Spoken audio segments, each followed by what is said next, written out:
Hi friends, welcome to Jaya's garden. நம்ம வீட்டில் வந்து நோய்வாய்ப்பட்டு ரொம்ப அப்படியே வாழ்வினுடைய இறுதி நிலையில் சென்றுட்டாங்க இந்த ரெட் சீத்தா அப்படின்னு தான் கொடுத்துருக்காங்க. அது என்னன்னு வந்தால் தான் தெரியும். நம்ம அப்படி சொல்லி தான் இதை வந்து நல்ல ஒரு ஹை ரேட்டில் தான் வாங்கியிருக்கோன்னு வச்சுக்கோங்களேன்.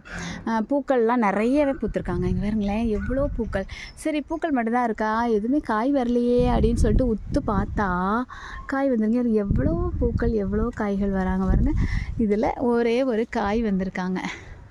இந்த காய் வந்ததுக்கப்புறமா தான் தெரியும் இவ உண்மையாகவே ரெட் சீத்தா தானா இல்லை நார்மல் சீத்தா தானா அப்படின்னு. ஏன்னா நிறைய விஷயங்கள் இப்படி தான் சொல்லி வாங்குவோம். அவங்களுக்கும் தெரியாது, நமக்கும் தெரியாது. வந்ததுக்கப்புறம் தான் தெரியும், ஆச்சோ நம்ம இப்படி ஒன்று நினச்சேன், நாம் ஒன்று நினைக்க அப்படிங்கிற மாதிரி டைலாக் சொல்ல தோணும். அப்படி தான் வந்திருக்கு. சீத்தா வந்துருச்சு, பார்க்கலாம்.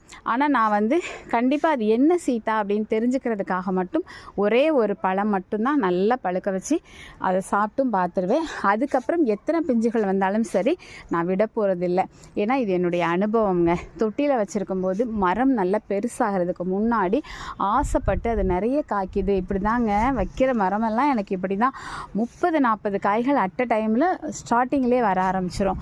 அதை நான் ஆசைப்பட்டு விட்டு அனுபவப்பட்டிருக்கேன். கொய்யா, தாய்வான் பிங்க் கொய்யா, ஒரு தடவை ஸ்டார்ட் பண்ணும்போதே 30 காய்கள்.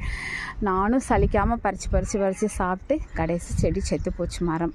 அதனால் ஸ்டார்டிங்கில் ஒரு 2 வருஷத்துக்குனாலும் 1 காய் 2 காய் 3 காய்க்கு மேலே சாப்பிடக்கூடாதுங்க.